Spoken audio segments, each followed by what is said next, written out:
Señor, en oración, vamos a pedir que Él nos bendiga en esta hora. Señor, nos hemos congregado aquí en tu nombre. Tú estás aquí entre nosotros, Señor, y tu presencia es nuestra delicia. Estar aquí, Señor, es de gran gozo para nosotros, pues hemos venido a loarte, a alabar y glorificar tu glorioso nombre. Sabemos cuán importante, Señor, es escudriñar las Escrituras. En ellas hay palabras de vida eterna. Y tú siempre, Señor, tienes mensaje preparado para nosotros, para aquellos que te buscan, aquellos que tienen hambre y sed de ti. Espíritu Santo, aquí entre nosotros, bendice cada clase que se está teniendo en esta escuela dominical. Bendice todo lo que hemos de hacer en este día, Señor. En el nombre de Jesús, a ti nos encomendamos. Amén. Hermano, estamos casi llegando ya al final de este estudio de la armonía de los evangelios. Hoy tenemos lo que ocurrió el día jueves, lo cual es cuando se quedó instituida la Santa Cena. ¿Okay? Vamos a leer un versículo, todos buscar Éxodos 12, 14. Éxodos 12, 14.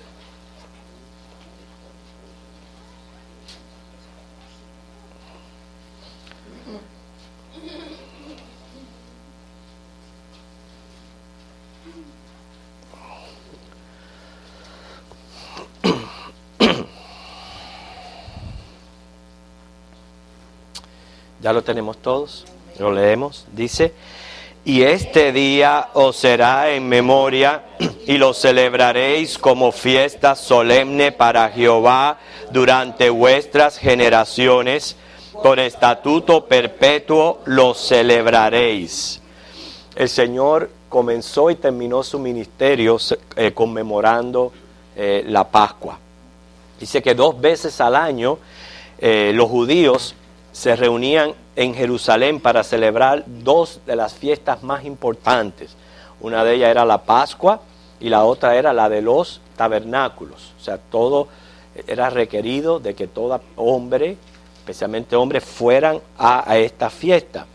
Cada fiesta judía era conmemorativa y también prefigurativa. O sea, conmemoraban algo de lo que estaba sucediendo en la vida del pueblo de Israel, pero también era prefigurativo del ministerio de Jesús, de la iglesia. Nosotros sabemos eso, lo hemos dicho en otras ocasiones, como todo lo del Antiguo Testamento es prefigurativo a Jesucristo. Y entonces, de las 7 fiestas que celebra el pueblo judío, vamos a ver qué es lo que prefigura en Cristo Jesús, comenzando con la Pascua, el Passover, ¿okay? Es prefigurativo de la sangre del Cordero, o sea, de lo que sucedió en el Calvario. Aquellos que están tomando nota pueden leer en sus casas Levíticos 23, 4 al 8 y Primera de Corintios 5, 7. O sea, ese es el pasaje del Antiguo y del Nuevo Testamento. Levíticos 23 del 4 al 8 y Primera de Corintios 5, 7.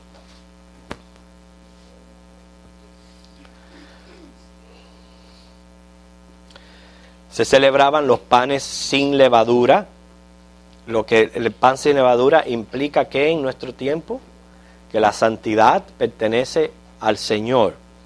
Se celebraban también los primeros frutos. Y los primeros frutos es prefigurativo de la resurrección de Cristo. Pueden escribir Levíticos 23 del 9 al 14 con Primera de Corintios 15, 23.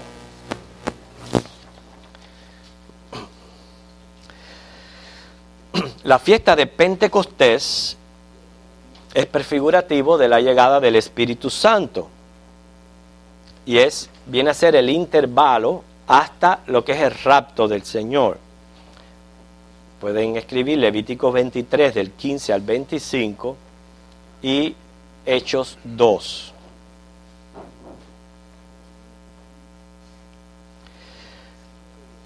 La fiesta de las trompetas es la de rapto.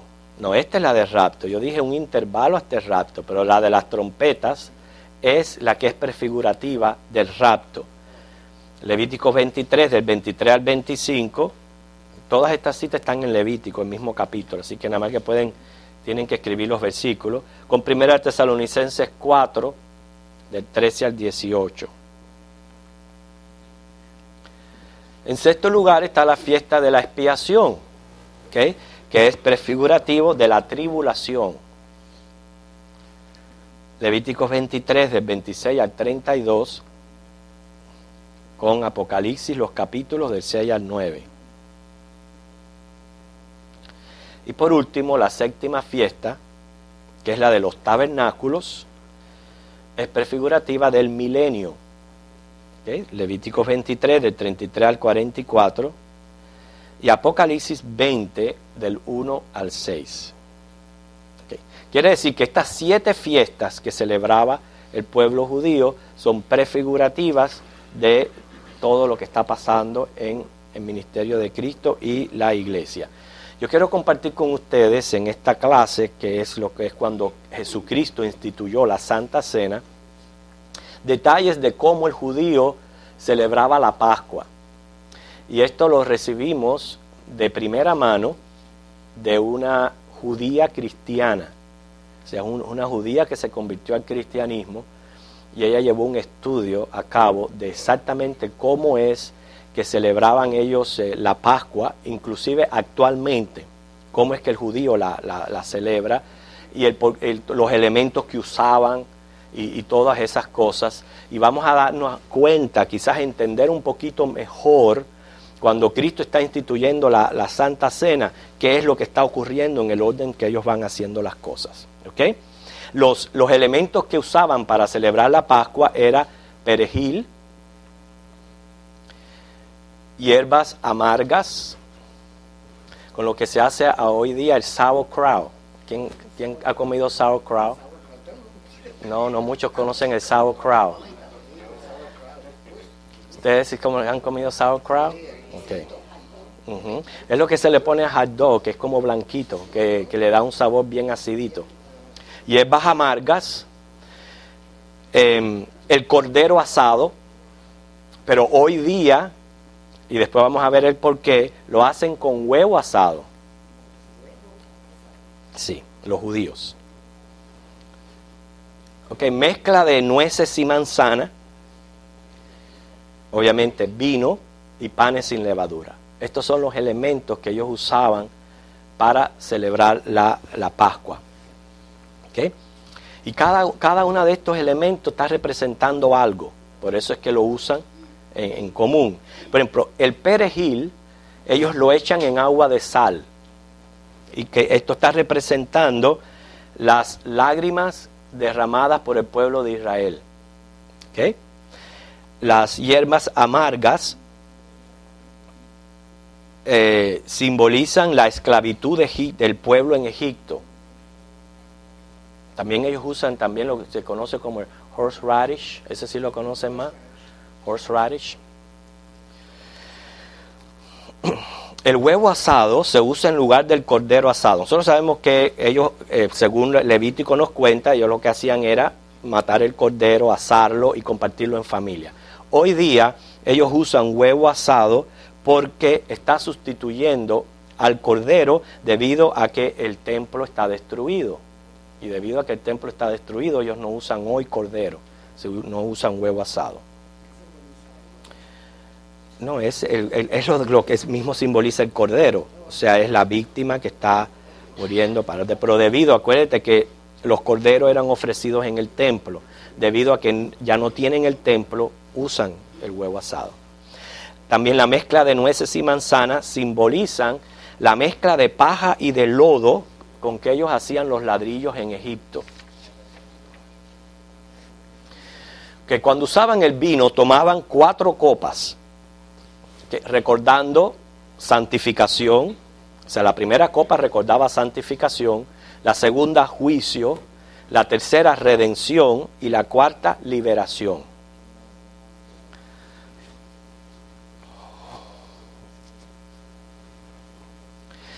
Los panes sin levadura es símbolo de lo que es la contaminación del pecado. La levadura siempre ha sido símbolo de la contaminación del pecado, por eso usan panes sin la levadura, ¿okay? Y se usan 3 panes, específicamente 3 panes. Se dice que para representar a Abraham, a Jacob y a Isaac.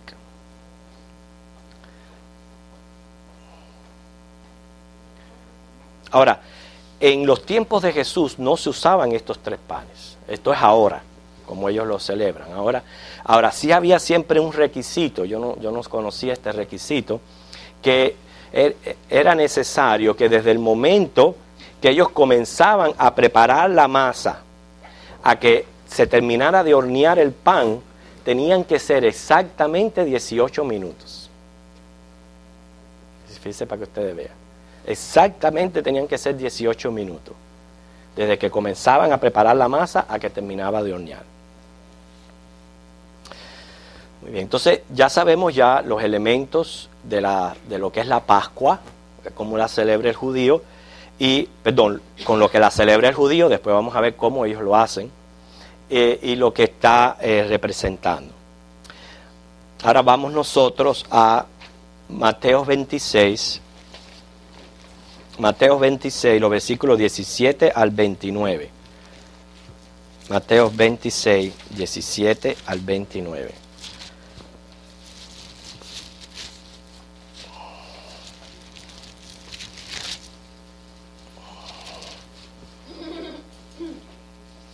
Uh-huh.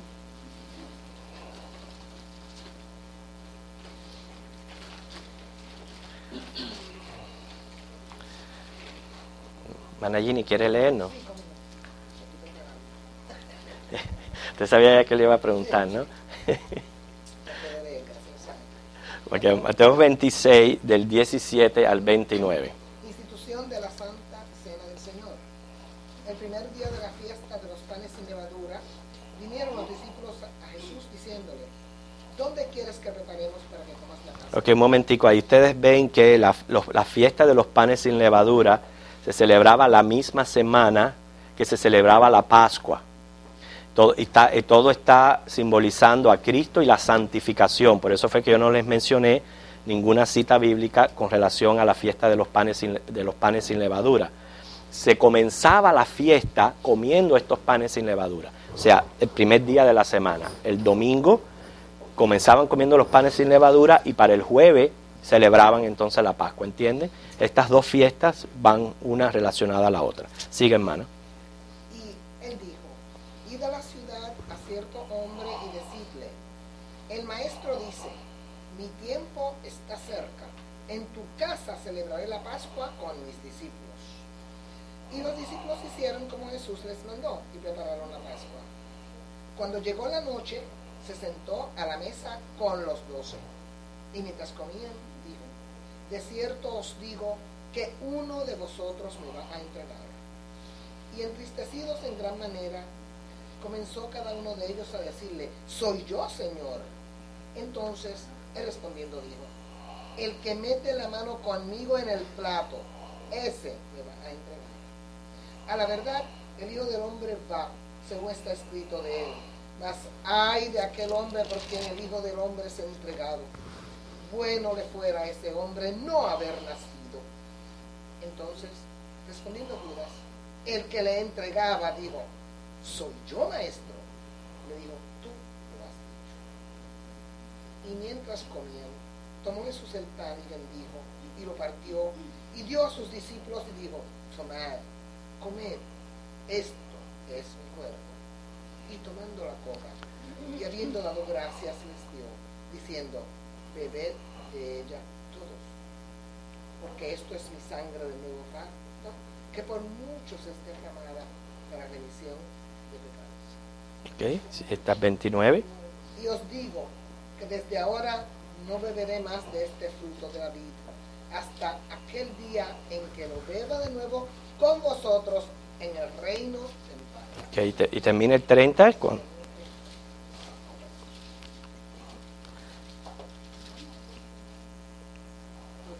El 30, y cuando hubieron cantado el himno, salieron al monte de los olivos. Ok, en resumidas cuentas, lo que nos está diciendo este pasaje y los otros tres evangelios, porque la Santa Cena, la institución de la Santa Cena, la cuentan los 4 evangelios, cada uno de ellos, ustedes saben cómo obran los evangelios sinópticos, que cada uno va añadiendo a la historia, es como un rompecabezas, que al leerlos todos, puedes tener el cuadro completo de lo que estaba sucediendo. Por ejemplo, en este caso, Mateo no nos está mencionando cuando Jesús le lavó los pies a los discípulos, otros evangelios lo mencionan y cosas así. Pero en general, ya sabemos que la Santa Cena, la celebración de la Pascua, fue preparada en el aposento alto, que ocurrió el día jueves. El primer día ellos comieron sus panes sin levadura, luego prepararon la cena. Cuando llegó la noche se sentaron a la mesa. Fue cuando Jesús hizo el anuncio de la traición, que realmente cuando Jesús dijo eso preocupó a todos los discípulos. ¿Okay? Jesús entonces instituyó la cena. O sea, ellos la celebraron como se celebraba la Pascua, con el cordero y todo, tal como lo celebraban la Pascua. Pero ahí fue cuando él cogió estos 2 elementos, el pan y el vino, y dejó instituida la Santa Cena. O sea, no fue que ellos se reunieron nada más que a compartir el pan y el vino. Celebraron todo así como el judío lo hace, con sus hierbas amargas, con todas esas cosas, y luego él dejó instituida la Santa Cena. Quiere decir que según el orden de sucesos, primero ellos toman la primera copa, lo que es la copa de la santificación, ¿okay? Y la beben. Inmediatamente se lavan las manos. O sea, este es el procedimiento ya, el ritual de cómo ellos iban haciendo las cosas. Toman la primera copa, la de la santificación, se lavan las manos y entonces comen el perejil en agua de sal. ¿Okay? Lo hunden 2 veces en esa agua de sal. A esto fue cuando se refirió Jesús cuando él dijo: el que mete la mano conmigo en el plato. Por ejemplo, le digo, hay que ver cómo es el orden de cómo ellos van celebrando la Pascua para entender todas estas frases que encontramos en Jesús celebrándola con los discípulos. O sea, fue en este momento que él anunció la traición, según Juan 13, 26. Luego toman, no es que la beben, la cogen en la mano, la segunda copa, que es la del juicio. ¿Okay? Y cuando toman esta copa de juicio, comienzan a hacer preguntas de ritual. ¿Okay? Hoy día las hace la persona más pequeña que pueda leer dentro del grupo. Ellos tienen ya algo para leer. Cuando todos se reúnen, la persona más pequeña que pueda leer es la que asigna para hacer las preguntas. Por ejemplo solamente de algunas preguntas que hacen: ¿por qué esta noche es diferente? ¿Por qué el pan es sin levadura? ¿Por qué se comen las hierbas amargas? ¿Por qué el perejil se moja 2 veces en el agua con sal? ¿Por qué se come reclinado a la mesa? Todas esas son preguntas que hacen, que el más pequeño hace, y según le van respondiendo, van enseñando a las nuevas generaciones al significado de lo que están haciendo. O sea, después que se hacen estas preguntas, ellos leen Éxodos capítulo 12. Lo vamos a leer nosotros, nada más que estoy explicándole detalles rápidos de cómo ellos van celebrando.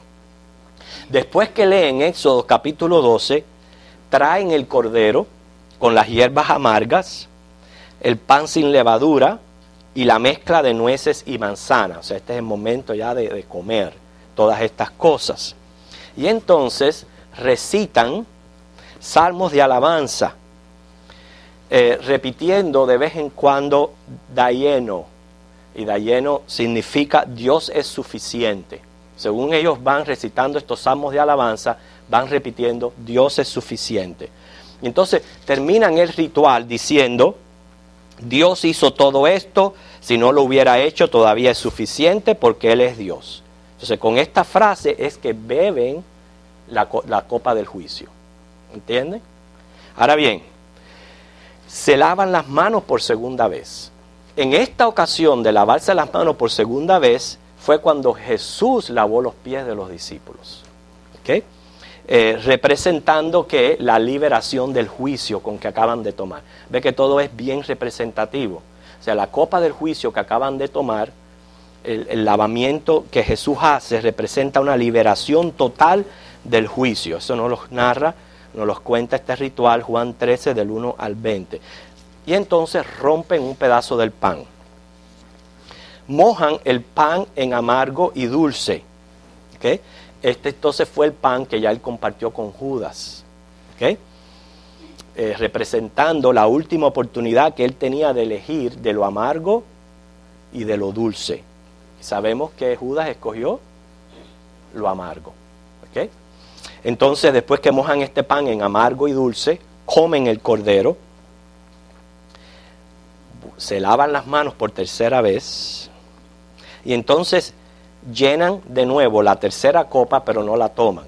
La tercera copa es la cual, según les dije anteriormente, no sé si alguien tomó nota, la copa de la redención. La primera copa significa ¿qué? La segunda, juicio. La tercera, redención. ¿Okay? Llenan la tercera copa, la de la redención, y ya no se pone otra comida. Entonces, en esta ocasión es que Jesús tomó el pan y dijo estas palabras, que este es mi cuerpo, que por vosotros es partido. Y entonces beben la tercera copa. Cuando beben esta copa de la redención, fue cuando Jesús pronunció: esta copa es el nuevo pacto en mi sangre, y todo eso. ¿Okay? Según Mateo 26, 27 al 28. Se dice que después de la destrucción del templo, los judíos desde entonces añadieron el comer 3 galletas. Pero nadie sabe el significado de por qué comen 3 galletas. Nadie conoce el significado. Entonces, después que ya Jesús comió el pan y tomaron la copa, ¿okay? Y dijo estas palabras, prácticamente instituyendo la Santa Cena, es que Jesús les habla de la segunda venida. ¿Okay? Se dice que hoy ponen otra copa para Elías. O sea, entre todos los visitantes ponen otra copa representativa para Elías. Claro, obviamente Jesús no hizo esto en este ritual porque según ya Elías había venido en la persona de Juan el Bautista. ¿Okay? Después que hacen esto, cantan un himno. Como leímos ahí, que de cuando hubieron cantado el himno. ¿A qué himno se está refiriendo ahí? Probablemente a todos o parte. O sea, no podemos decir que lo cantaban todo, pero por lo menos parte de lo que está incluido los Salmos 115 al 118, que es lo que se considera el himno que ellos cantaban. Esto constituía el tradicional Jalel de la Pascua. ¿Okay? Inmediatamente que cantan el himno, aquí dice Mateo que ellos salieron al Monte de los Olivos, pero en otros evangelios él comenzó a enseñar de nuevo a sus discípulos, y fue cuando empezó a dar promesas y profecías. Él mencionó el odio del mundo en Juan 15, el valor del siervo en Lucas 22, fue cuando anunció la negación de Pedro, Lucas 22, fue cuando hizo el anuncio de la venida del Espíritu Santo en Juan 14, cuando él prometió respuesta a las oraciones, Juan 16, fue cuando él dijo que él era la vid y vosotros los pámpanos, y cuando hizo la intercesión, la oración de intercesión de Juan 17. O sea, todas estas cosas Jesús lo hizo una vez que cantaron el himno, comenzó a enseñar todas estas cosas. Jesús no tomó la cuarta copa, la copa de la liberación, porque esta copa es la que está reservada para ser tomada con su pueblo en las bodas del Cordero. ¿Okay? Cuando la iglesia sea liberada. Por eso se le llama la copa de la liberación. O sea, nosotros hemos sido salvos en Cristo, hemos sido redimidos, pero mientras que estemos en este cuerpo de pecado, este cuerpo carnal, no hemos experimentado una total liberación en sí de lo que va a ser exactamente nuestra glorificación. Eso va a ocurrir cuando nuestros cuerpos sean glorificados. Y entonces que se va a tomar esta copa, la copa llamada de la liberación. ¿Okay? Pero el judío sí toma la cuarta copa, y después de tomar la cuarta copa leen Éxodo 6:6. y durante su fiesta o su conmemoración, ellos van haciendo cuentos relacionados al evento, a todo lo que ocurrió en la Pascua, con un librito que ellos tienen, que yo tengo uno de ellos y se me olvidó traerlo, que leen de izquierda a derecha, o sea, de atrás para adelante. Y está escrito de izquierda hacia la derecha. Doctor, yo lo voy a traer la semana que viene para que lo vean.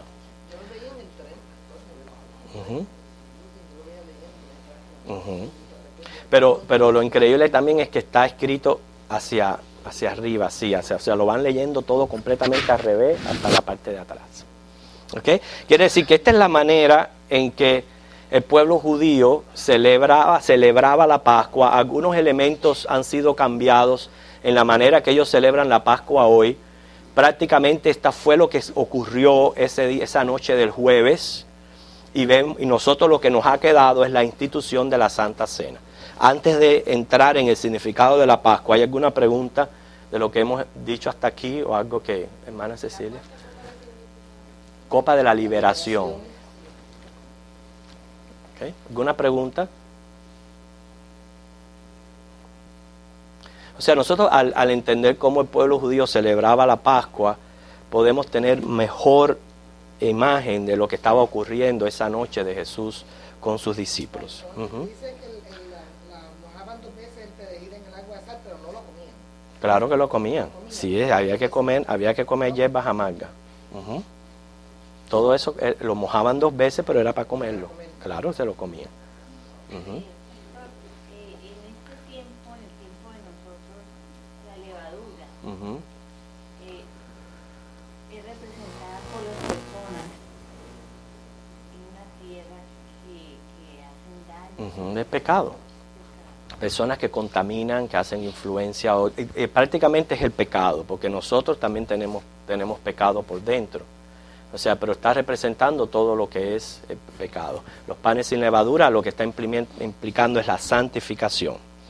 Ok, el significado de la Pascua, que nosotros sabemos que es prefigura de Jesucristo. Jesucristo es el Cordero Pascual.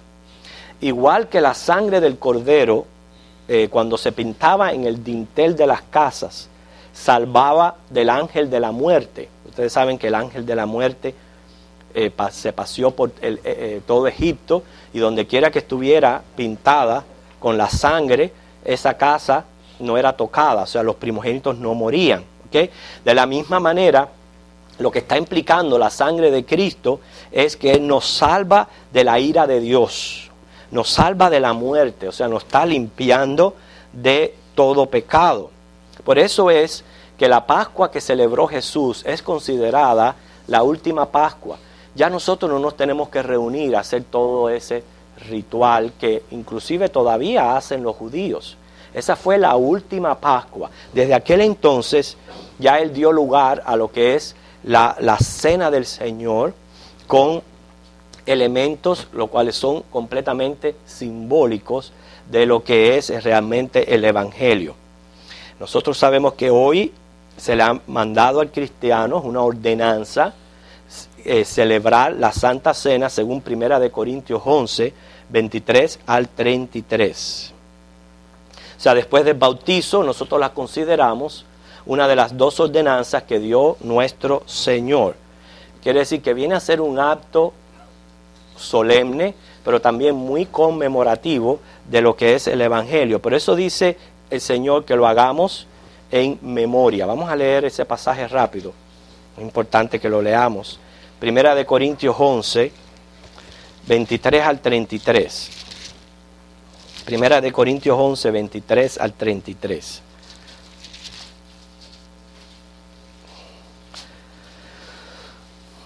¿A quién le gustaría leerlo? Ok, Magdalena. Vamos a esperar a que todos lo tengan. 1 Corintios 11, del 23 al 33. Ok, ¿ya? Porque yo recibí del Señor lo que también os he enseñado, que el Señor Jesús, la noche que fue entregado, tomó pan, y habiendo dado gracias, lo partió y dijo: tomad, comed, este es mi cuerpo que por vosotros es partido, haced esto en memoria de mí. Asimismo tomó también la copa después de haber cenado, diciendo: esta copa es el nuevo pacto en mi sangre. Haced esto todas las veces que las bebiereis en memoria de mí. Así pues, todas las veces que comieres este pan y bebieres esta copa, la muerte del Señor anunciáis hasta que Él venga. De manera que cualquiera que comiere este pan o bebiere esta copa del Señor indignamente, será culpado del cuerpo y de la sangre del Señor. Por tanto, pruébese cada uno a sí mismo y coma así del pan y beba de la copa. Porque el que come y bebe indignamente, sin discernir el cuerpo del Señor, juicio come y bebe para sí. Por lo cual hay muchos enfermos y debilitados entre vosotros, y muchos duermen. Si pues nos examinamos a nosotros mismos, no seríamos juzgados. Mas siendo juzgados, somos castigados por el Señor, para que no seamos condenados con el mundo. Así que, hermanos míos, cuando os reunáis a comer, esperaos unos a otros. Ok, hasta aquí. Ok, a manera a ver si ustedes recordaron. ¿Cuándo fue que Jesús tomó el pan, lo partió y dijo: comed, esto es mi cuerpo que por vosotros es partido? No. Después de haber cenado. Cuando yo les expliqué en el ritual, ¿en qué momento fue que él tomó el pan y lo partió? Ajá. A ver, cuando trajeron el pan, el cordero, las hierbas amargas.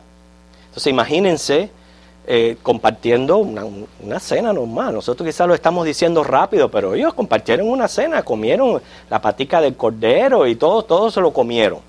En ese momento que están comiendo fue que cogió el pan, lo partió y dijo. Pero no fue inmediatamente que él, y como hacemos nosotros, que dejó el pan y cogió la copa. No, ¿qué pasó después? Comieron, y después de comer, ¿qué hicieron? No. Se lavan las manos, y fue cuando Jesús vino y lavó los pies de los discípulos. ¿Ok? Y entonces porque ellos habían servido la copa del juicio. ¿Ok? Entonces, cuando se toman la copa de lo que es la redención, cuando se toman la copa de la redención, está representando que Jesús los está liberando, con aquel lavamiento, los está liberando del juicio. ¿Okay? Por eso me gusta repetir los detalles, porque a veces yo sé que es muy difícil escuchar y retener todos estos detalles, pero es bien importante que nosotros entendamos cuándo fue que Jesús hizo estas dos cosas, el romper el pan y el tomar la copa. Ajá. Se supone que uno lo hace, nosotros cristianos lo hacemos una vez al mes, nosotros en mi casa hacemos haciendo. Pero yo veo otras religiones, digamos, que la toman cada vez, o sea, Ujú. uno también cura y hace lo que sea. Ok. ¿Cuál es? Bueno, como ustedes nosotros vemos, no hay algo detallado que nos diga específicamente las veces o cuántas veces y cuándo nosotros tenemos que hacerlo. La Biblia solamente dice: cuando lo hagamos, hacerlo en memoria de Él. La Santa Cena tiene implicaciones por la cual uno tiene que cuidarse de caer en dos exageraciones. La exageración liviana, que sería tomarla tan a menudo como cada domingo o cada vez que la iglesia se reúna, es bien peligroso. Porque recuerden que Pablo nos está diciendo aquí que nosotros tenemos que venir a un autoexamen espiritual. Y entonces eso llevaría a que quizás muchos tomaran la copa indignamente, como dice, sin discernir el cuerpo del Señor. Que llegara a ser una tradición, un ritual que perdiera su significado, como cayó el pueblo de Israel en eso. Pero también se necesita una preparación espiritual que es saludable. Y eso, al hacerlo muy a menudo, indicaría peligro para que muchas personas la tomaran indignamente. Hacerlo esporádicamente o que pase tanto tiempo no es tampoco saludable. Porque aparte del propósito de servir de memorial, sirve de salud espiritual para la iglesia, porque si nosotros nos tenemos que poner a bien con Dios y a bien los unos con los otros para poder tener la conciencia limpia de sentarnos a la mesa, eso es salud. ¿Me entiende? Eso es salud. Eso nos ayuda en nuestra relación con Dios y en nuestra relación los unos con los otros. Entonces, si usted la hace una vez al año, imagínese qué oportunidad usted le está dando a la iglesia a que tome seriedad y a que tome la Santa Cena como un momento de reflexión y un momento de ponerse a bien con el Señor. ¿Entienden lo que yo le estoy diciendo? Pero entonces cada iglesia es autónoma y elige las veces que celebra su Santa Cena.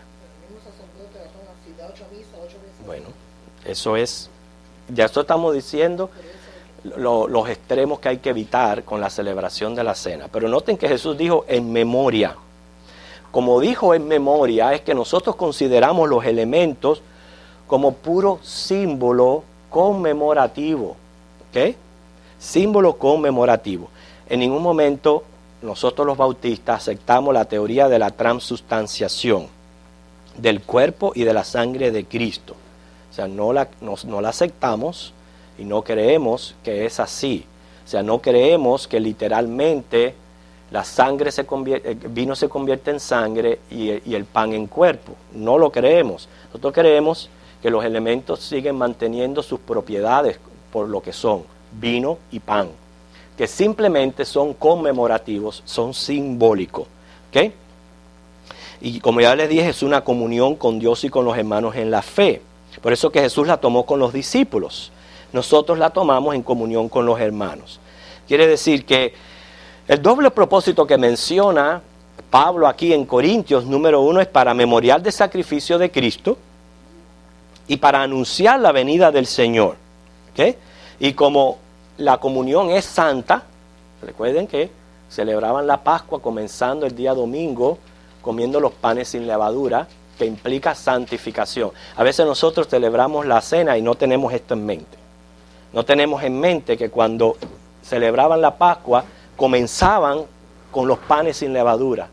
Quiere decir que esto es una santa comunión. Es lo que yo le digo, que es lo que ayuda a la salud espiritual de la iglesia, a que nos llama a la santidad de vida. ¿Entienden? Pues se tiene que, el que se sienta a comer no puede tomarla indignamente. Tiene que tomarla en santidad. La pregunta es, ¿quién es digno de tomar la cena del Señor? Si dijéramos nadie, ¿para qué el Señor la instituyó y lo dio como una ordenanza? Nosotros somos dignos de sentarnos a la mesa del Señor porque se nos ha imputado la justicia de Jesucristo. Es la única razón. Se nos ha imputado la justicia de Jesucristo. Y como tenemos la justicia de Jesucristo, es que somos dignos en la justicia de Jesucristo de sentarnos a la mesa. Ahora, debido a nuestra naturaleza caída, que todavía no estamos en glorificación, el Señor nos llama a no tomarla indignamente, en ese sentido de estar en pecado, en pecado consciente cuando uno viene y se sienta a la mesa. Quiere decir que la Santa Cena, más que un ritual de yo decir el último domingo del mes, la iglesia celebra la Santa Cena, tenemos que ver esto como que es una oportunidad no solamente para conmemorar y recordar, sino es para un llamado a mi vida en santidad. Y precisamente al hacerlo mensualmente, quiere decir que yo tengo prácticamente un mes para ver cómo yo estoy y si tengo que resolver algún asunto, resolverlo con tal de que cuando llegue la Santa Cena del Señor, yo me pueda sentar a tomarla dignamente y cumplir con esta ordenanza. Sí, si nosotros comúnmente dejamos pasar la copa, pudiéramos decir, es precavido, que bueno, porque dice la palabra del Señor aquí fuertemente, que porque algunos la toman indignamente, algunos están enfermos y otros hasta han muerto. Eso es lo que está diciendo la palabra del Señor. Quiere decir, esto es algo serio. Esto no es a la ligera. Estamos hablando de la santidad de Dios. ¿Ok? Si yo cada vez que la iglesia celebra la Santa Cena, la voy a dejar pasar, ¿ustedes creen que eso esté bien? Ahora yo quiero que ustedes me digan por qué ustedes creen que no esté bien. Porque no han arreglado sus cuentas con Dios. Ah, ok, exacto. ¿Por qué ustedes creen que no estén bien? Ok. Porque si uno pertenece a la iglesia, es una bendición que pueda con la iglesia tomar. Ujú. Okay, yo pienso que la persona que actúa o piensa de esa manera no está haciendo la voluntad de Dios. Porque la voluntad de Dios es que nos llama a santidad. ¿Cierto o no? El Señor nos está llamando a santidad, a separarnos del mundo, a arrepentirnos. Quiere decir que si el Señor nos está llamando a santidad y yo simplemente dejo pasar la copa, yo no me, como discípulo de Cristo, porque al fin y al cabo por eso es que la iglesia llama a participar a los ya bautizados. ¿Okay?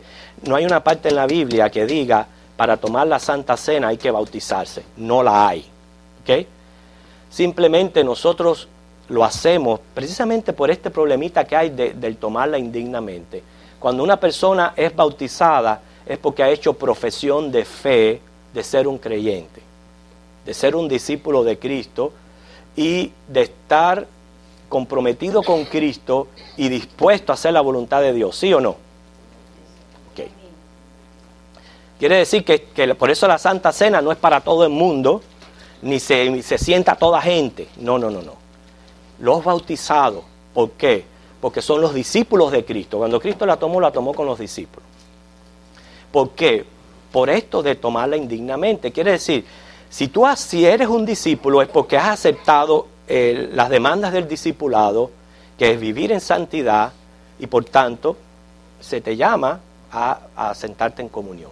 Quiere decir que no es opción para nosotros si quiero o no sentarme a tomar la cena, o si quiero resolver este problema, sí o no. No es opción. Si yo hago algo que yo sé que estoy a mal con Dios o con algún hermano, yo tengo que resolver ese problema, y que cuando por delante de mí se pase el plato del pan y el vino, yo poder coger esos elementos agradecido al Señor y en la justicia de Cristo tomarla con dignidad. ¿Entienden? Por eso es que es importante este acto, ¿ok?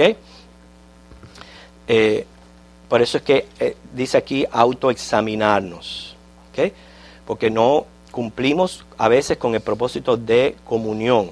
Y como resultado, por eso dice ahí, se come juicio y se bebe para sí. ¿Recuerdan de la copa del juicio? De la cual la tercera copa es la de la redención y la liberación. Que se come es juicio. En uno de los mensajes de hace poco yo hablé de lo que es el juicio del creyente. Y ese mensaje es bien importante en el sentido que nos explica a nosotros, los creyentes, acerca del juicio.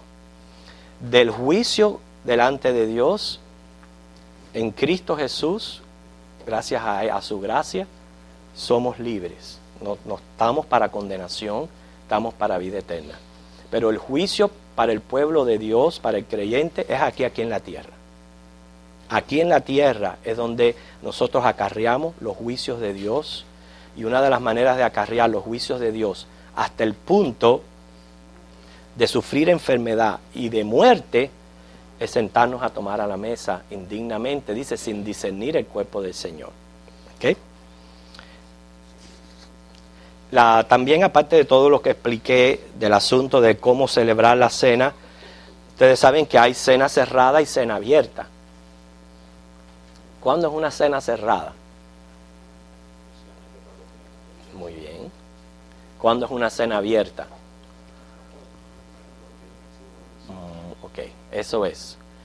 La iglesia, las congregaciones son autónomas en decidir de qué manera ellos celebran la cena. Y están libremente de hacerlo. No quiere decir que una esté errónea. Cada iglesia es autónoma. Hay iglesias que deciden que su cena sea cerrada. Quiere decir solamente para los miembros de esa iglesia. Solamente los miembros, nadie más. Quiere decir, si usted está de visita, no puede celebrar con ellos. Es solamente para los miembros. Y está la cena abierta, lo cual es la que nosotros practicamos, que se abre y se deja para que las personas bautizadas en lo que es en Cristo, bajo el bautismo de la inmersión, inclusive hasta que, aunque venga de otra denominación, se siente y tenga comunión con la iglesia. ¿Ok?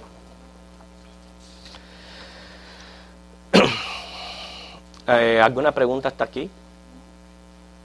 ¿O algo que quieran, que necesite ser aclarado? Ustedes están con sueño hoy. Yo sé que es una hora de menos.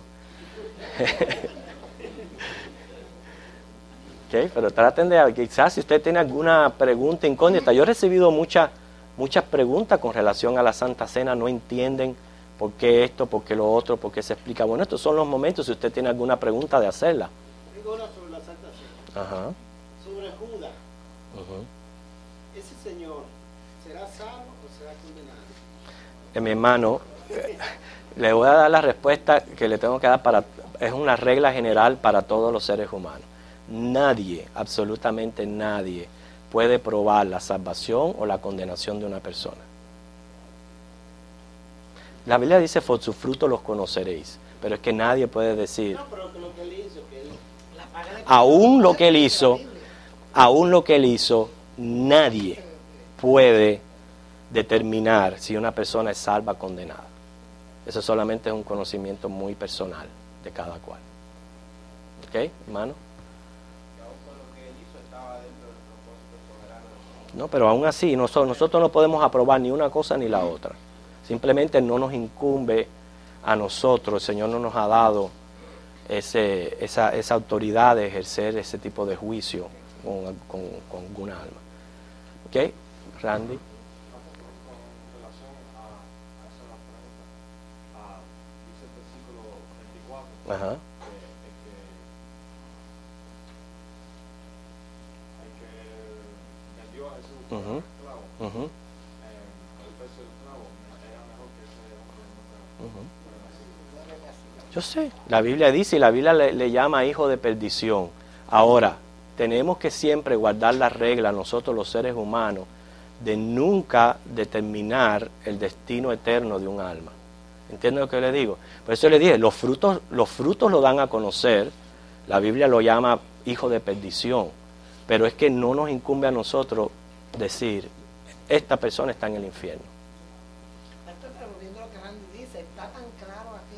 Bueno le fuera a ese hombre no haber nacido. Entiendo eso. Pero es mejor acostumbrarnos a no ser... No estamos juzgando. No, yo sé. Estamos tratando de entender en ese momento Sí, claro. lo que Jesús le está diciendo. Ujú. Pastor, hay algo muy importante y es los pensamientos. Ujú. Muchas veces uno piensa que si no hace las cosas está obedeciendo, pero en la Biblia dice que los pensamientos hay que llevarlos cautivos Ujú. a la obediencia de Cristo. O sea que el pensamiento también tiene que estar cautivo, o Ujú. sea, tiene que Exactamente. tener buenos pensamientos. Así mismo es. Estamos hablando de lo cuánto es sentarnos a recibir la... Por eso es, hermano, por lo menos yo, cuando yo voy a celebrar la Santa Cena, para mí es un tiempo muy especial. No solamente solemne, sino para yo meditar en mí mismo y personalmente rebuscarme y abrirme ante el Señor, declararle toda mi vida, arrepentirme, pedir santidad. Y son momentos donde uno hace eso y es una buena salud espiritual. Le digo por qué.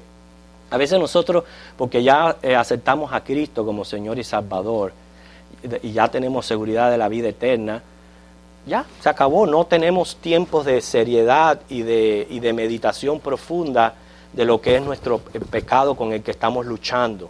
Entonces estos tiempos son buenos para eso, y como dice la hermana, también no solamente lo que hacemos con el cuerpo, pero también con la mente. ¿Alguna otra pregunta con relación a la Santa Cena, hermano?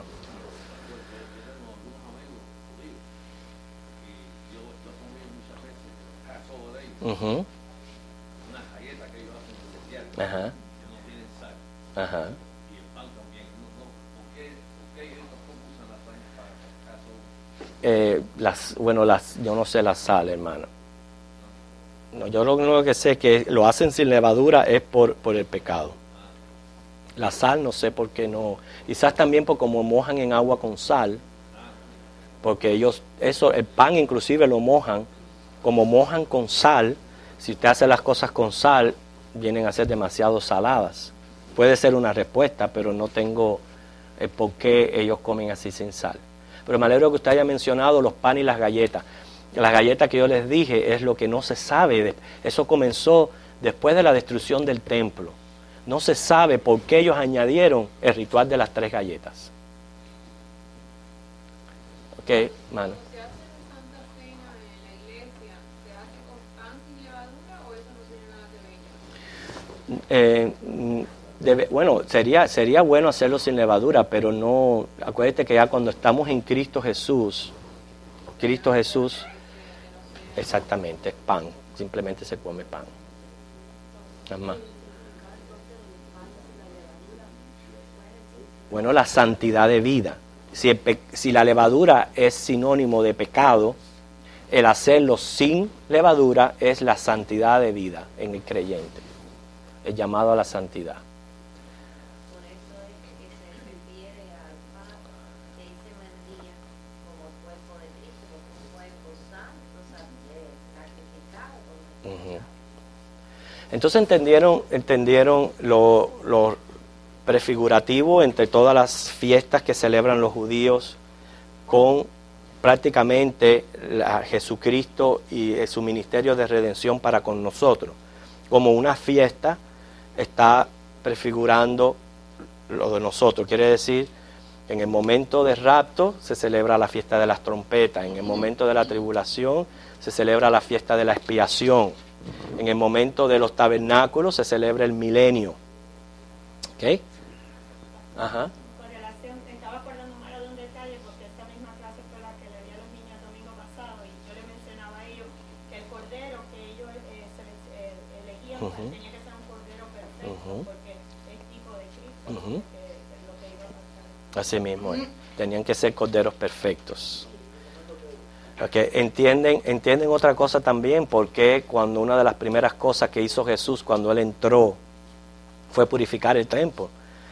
Estaba la fiesta de la Pascua, estaba a la venta a todo dar porque tenían que comprar los corderos sin mancha y estaban por celebrar la cena. Y, o sea que no solamente eran los corderitos que venían y sacrificaban en el templo, pero los que también compraban para ellos poder celebrar la cena y que ese cordero no tuviera mancha. Por eso fue que Jesús vino y purificó el templo. Estaba sucediendo todo eso. ¿Ok? ¿Otra pregunta? Ajá.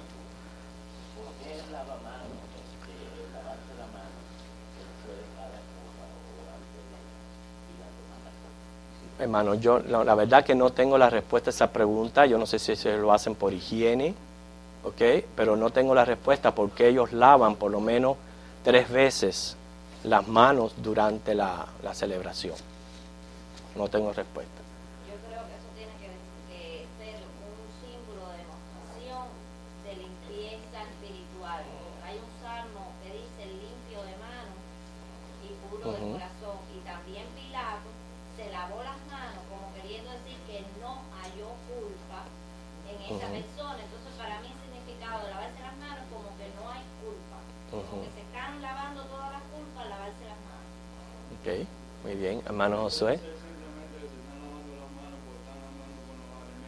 Por eso le digo, puede ser cuestión de higiene. Sí, pero Loida, lo que está tratando de decir que lavarse las manos no siempre va a significar lo mismo. Sí, siempre va a ser higiene y descontaminación. Eso es cierto, lavarse las manos es higiene y descontaminación. Yo les digo, cuando yo recibí este estudio, que yo lo recibí de esta señora judío-cristiana, yo traté de copiar el más mínimo detalle. Ella nunca mencionó un simbolismo de lo que es lavarse las manos. No mencionó nunca un simbolismo de esto. Ok, mi hermano, no quiero, ya lo que yo tenía para ustedes algunas diferentes teorías sobre la Santa Cena que tienen algunas religiones, pero no alcanza el tiempo para mencionarlas todas. Pero en conclusión, las 2 ordenanzas están adaptadas para anunciar los hechos fundamentales del Evangelio, que son la muerte y resurrección de Cristo. Son practicadas por los creyentes que mantienen vivo el Evangelio en sus corazones y en sus mentes. Quiere decir que si usted no es cristiano y usted no ha recibido el beneficio del Evangelio, sentarse a comer una santa cena o compartir cualquier elemento, pierde completamente el significado y pierde completamente el objetivo. ¿Ok? Porque el que se sienta es porque es consciente de ser pecador, pero salvo por la muerte y resurrección de Cristo. ¿Okay? Nosotros la observamos en la forma que la menciona el Nuevo Testamento. Claramente aquí en 1 Corintios, Pablo es el que coge lo que el Señor estableció y se ve de una manera práctica llevándose a cabo en una iglesia, de la manera en que la iglesia debe llevarla a cabo. Por eso siempre nosotros tenemos a 1 Corintios 11 como base de cómo se tiene que celebrar la cena. La celebran todos los creyentes, me refiero los que son llamados a sentarse y comparten de los dos elementos. ¿Okay? El Señor no dijo que hiciéramos uno y dejáramos el otro, sino todos. O sea, nosotros creemos en el Evangelio, que es la única esperanza que el pecador tiene para ser aceptado por un Dios santo. Así que cada vez que la practicamos, predicamos la muerte y resurrección del Señor Jesucristo. Nuestro objetivo, al sentarnos y participar de la cena, recordar la muerte de Cristo, anunciar su venida y autoexaminarnos para una buena salud espiritual. Y participar de la comunión con Cristo, que Cristo no es que está presente en los elementos.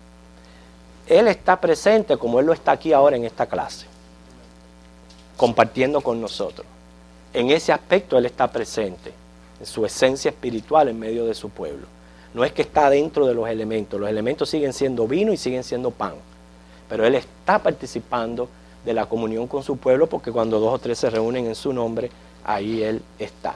Pero hermano, para terminar, para nosotros debe de ser un alto privilegio el que se nos haya imputado la justicia de Cristo de manera tal que podemos sentarnos a la mesa del Señor. Es algo que no debemos de tomar a la ligera, ¿okay? Sino procurar cumplir con esta ordenanza. Con la primera ordenanza cumplimos una sola vez, que es cuando nos bautizamos. Con la segunda ordenanza cumplimos cada vez que la iglesia congrega para que nosotros participemos de ella. ¿Okay? El Señor les bendiga, vamos a despedir.